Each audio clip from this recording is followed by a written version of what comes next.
Welcome to my message of the week. This week, I want to talk to you about managing expectations.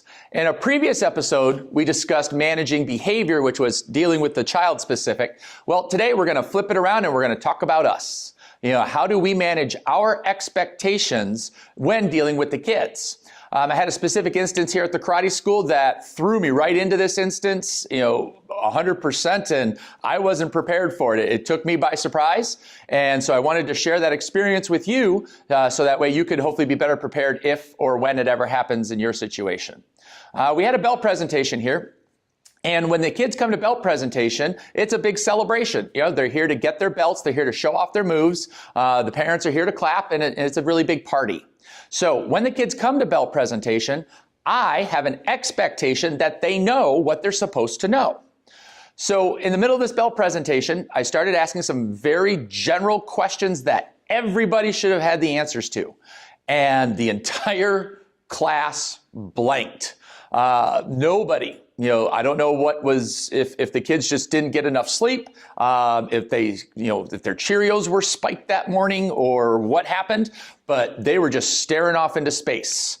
And so I kind of check over and I look at the parents, and the parents are giving the kids that parent look like, come on, you know this, because the questions were so basic, even the parents knew the answers and they're not in class. So at that point, in front of 50 to 100 people, I had to make a split-second decision. I could either start scolding the kids for not knowing the information that they were supposed to know. I could start talking down to them, maybe even start yelling at them. And that basically then would deflate the whole purpose of the belt presentation and really make it not fun for anybody. Or I could roll with it. And so naturally, I chose to just roll with it. And at that point, it really didn't matter what my expectation was. The kids were giving me what the kids were giving me. So I dropped the questions right away. I made it a point that they knew, you should know these answers. And I did it in a softer way, so it wasn't so much a scolding as a, you should have known this. And we just went on. I broke the testing down. I basically threw away everything that I had planned for belt presentation that day and just went to the hardcore basics. Show me a punch, show me a kick, show me a bow. Great, come on, everybody clap.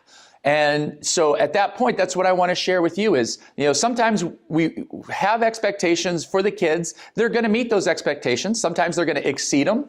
And sometimes they're just going to miss the mark altogether.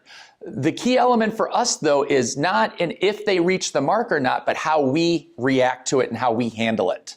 So if you've got a specific goal, whether it's, cleaning the kids cleaning their room, the way they brush their teeth, the way they take care of their things, the grades they get in school, whatever that expectation is, those are great. Have those expectations.